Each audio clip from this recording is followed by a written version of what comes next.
Yes.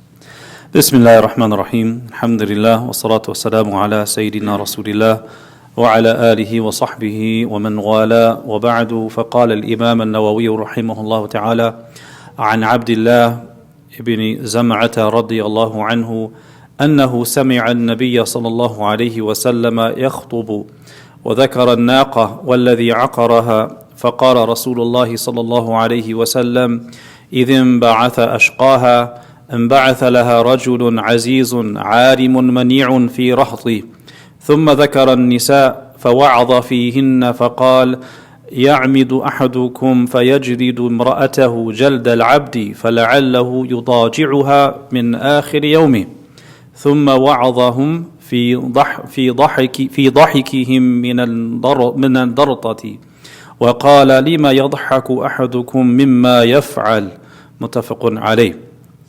This is hadith number 274, and this one comes from Sayyidina Abdullah ibn Zam'a, who was among the chieftains of Quraysh. There's two hadith that he narrates.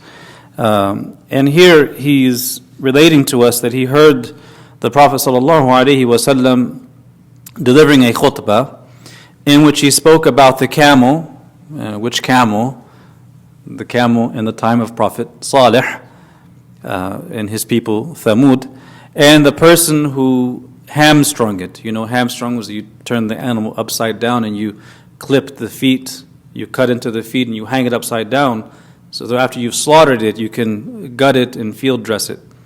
So he's mentioning that incident mentioned in the Quran, and he mentions the person who did the act.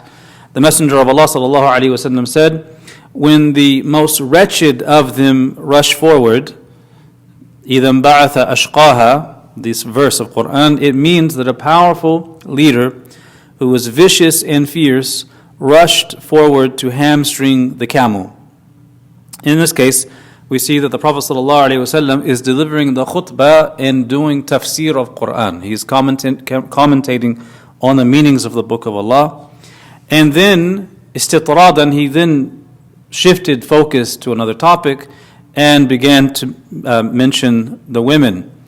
And he offered some counsel regarding them by saying, and this is to the men, you, and this is in the plural form, speaking to some among the whole, go and strike your wife as you would a slave, and then perhaps have intimate relations with her at the end of the day. And he says this, ta'ajjuban wa istinkaran, yani out of astonishment and decrying the act and criticizing it, saying that this is wrong. He then admonished them, again, he shifted focus, and admonished the people about laughing at a person who breaks wind by saying, why do you laugh at something which you yourself do? So we see here the Prophet ﷺ gave a khutbah in which he mentioned three separate topics. And there could have been more, but this is what the Sahabi is relating. Number one, the tafsir of Surah Shams and the verse about Salih and his people. Number two, which is the relevance to the chapter, the fact that there will be some people, some men who would strike their wife and then at the end of the day have intimate relations with her as if nothing happened. Even though, if that ever was to occur, the feelings would be such that she would not want such an act, and that would not be suitable given the situation that had transpired. And that is the relevance of the hadith of the chapter. Then one should not behave in such a manner and be so cruel and insensitive. And then the final part, he mentions what many people may find humorous, that a person may break wind in a public gathering and others would laugh at it, as kids do, adults do it too. And then he says to the Sahaba, you laugh at something that you yourself do. And here he's counseling that one should not be caused to feel embarrassment over something that is absolutely natural, that every single human being does. In fact, there's a narration in which the Prophet ﷺ was once sitting and delivering not a sermon per se, but he was with the Sahaba in mudhakara and talking with them. And someone in the crowd passed wind, but is what we call so crudely in the West, silent but deadly, meaning no one knew who did it, but it was very obvious that someone had passed wind.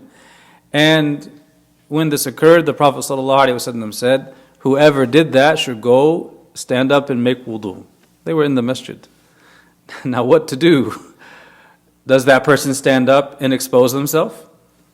Well, what did the Sahaba do? They all stood up at the same time as one group and all went out and performed wudu and came back as a group, so that the person, the so-called guilty party, would not be exposed. And such was the Sahaba. Yet at the same time, we see there were incidents where they would laugh if someone did it too. So you have a bit of both going on. And such is human nature, that people do these kinds of things.